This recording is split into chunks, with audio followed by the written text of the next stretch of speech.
cricket now on the SportsMax Zone. Day 2 of the first test of the Frank Worrell Trophy between the West Indies and Australia continued to be intriguingly poised, with both teams struggling to get a distinct edge on yet another fascinating day of cricket.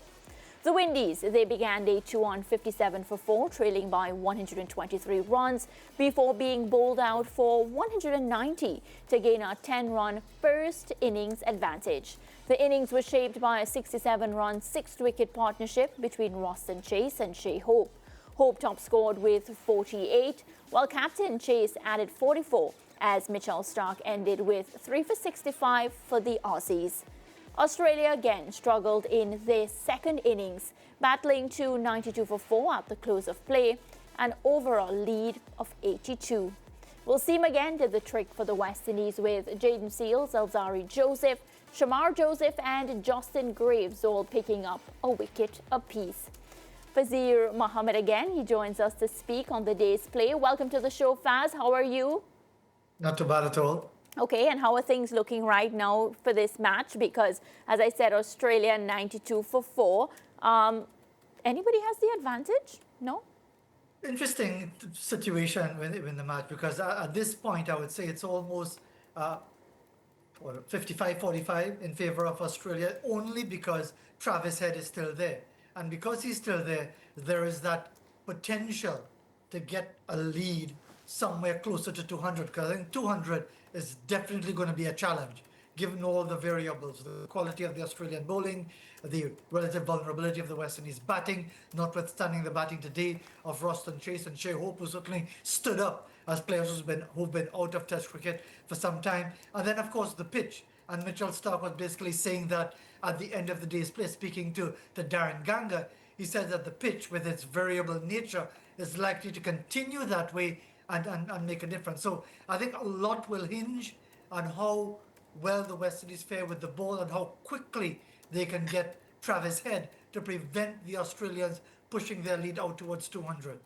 Yeah, and you know, Faz, you made brief mention of the application that you saw from Roston Chase and Shai Hope, and I feel like it's fitting that we do spend a bit more time on that because, you know, one of the talking points going into this matchup was always that Roston Chase was out of cricket for some time, you know, Shai Hope coming into the setup, but really and truly, they showed us that once you really put your head down and apply yourself, that the runs would come, as opposed to some of the shot selections that we saw from our batsmen that were dismissed, I would say, carelessly.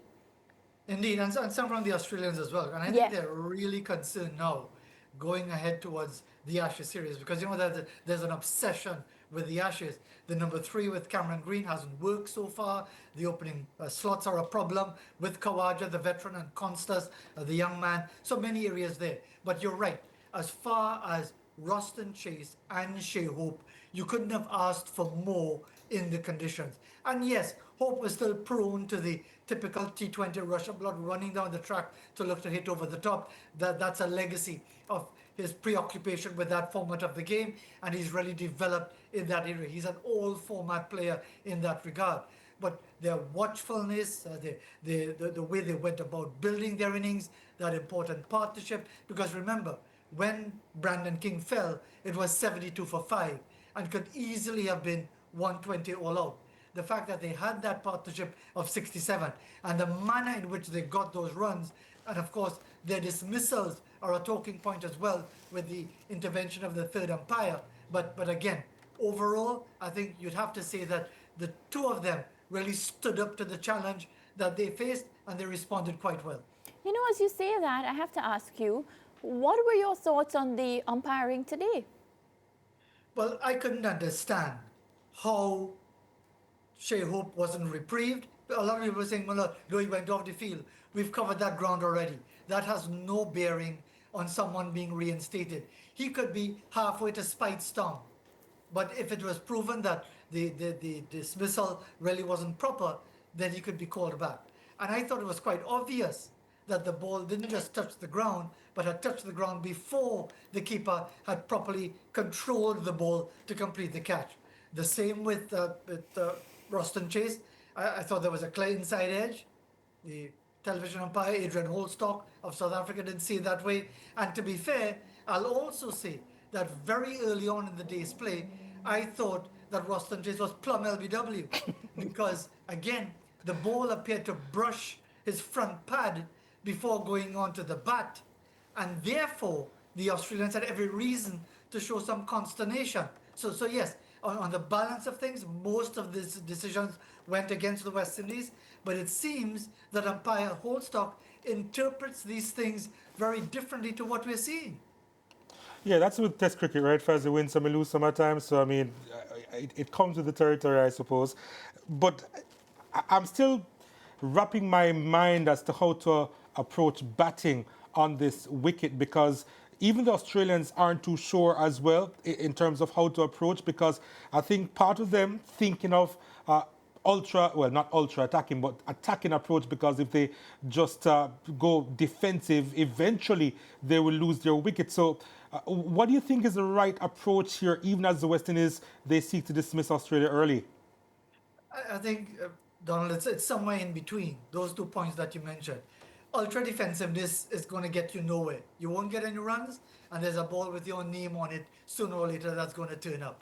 Ultra attacking could land you in trouble as well, but it has to be tempered. And therefore, when you look at how the Australians have gone about it so far, I think they've looked for the opportunities to score.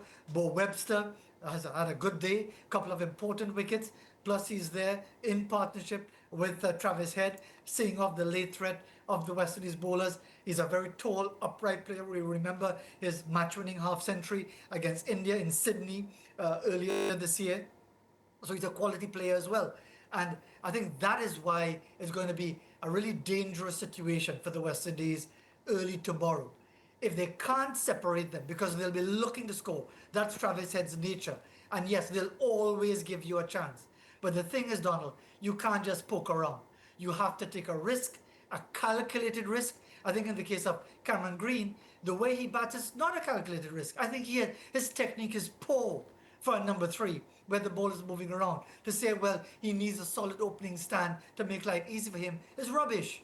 Because as a number 3, you have to tell yourself there's every chance you'll be facing the second ball of the test match, because that is how it goes. So essentially, Sam Constas, who we're focusing on now, a lot of excitement about him, but he seems to be really struggling right now against not just this quality bowling, but on a surface that doesn't allow free scoring. And this is why test match cricket, this is why international cricket, even T20, is so much of a challenge, because it's not these flat surfaces where the bounce is true and everything is just coming on nicely like a road. So it does present a different challenge. Yeah, Faz, and you brushed on the question I'm about to ask now in terms of the surface that we're looking at. The results that we have gotten, I mean, are they a result of a difficult surface, or is it more about two batting lineups that are struggling, and in the case of the West Indies, struggle wherever they play? I think 50-50. I think you're right on that score about the batting lineups. That's why I reference the Ashes, because all of this is about getting themselves ready for the Ashes. They won't say so openly. We know that. They'll say, we're focusing on what is in front of us, the Frank Worrell Trophy. It's important. We've held it since 1995 and all of that. We know that. But it's also about getting their house in order for the Ashes. And quite clearly, Australia have serious problems at the top of their order, with Marnus Labuschagne out of form and dropped. Steve Smith, who's injured and may come in for the second or the third test matches. But you can't build your batting lineup around one player when everyone else seems to be struggling. Same for the West Indies. We know about the West Indies struggles. Early wickets going down is nothing new, because that has become the norm. As to the pitch, yes, it's challenging, but you can't expect to play test match cricket on flat surfaces, slow turners, balls that are barely coming up to bail height, and really expect to develop your game. Yes, it's a challenge. Yes, it might be too much of a challenge for players who are not really well equipped to deal with these sorts of things. But then again, there are other elements to it. It's about occupation of the crease, looking to score, looking to take advantage of the scoring opportunities, and therefore that's why I say 50-50, Ricardo, because yes, it's a challenging surface, but also both batting lineups are very, very vulnerable. Yeah, and in 25 seconds, Faz, how much runs is too much for the West Indies to chase in this test match from your point of view? I think 200 is too much. Based on what we're seeing so far, I think 200 is too much. Again, I'll be delighted to be proven wrong. But if the West Indies get Australia for under that 200 mark, well, I think they've got a good chance. Yeah, I can't shake that 170 might be too much, but I know. that's just me. Faz, thank you It's so not much. just you, Ricardo. As usual, we'll chat tomorrow.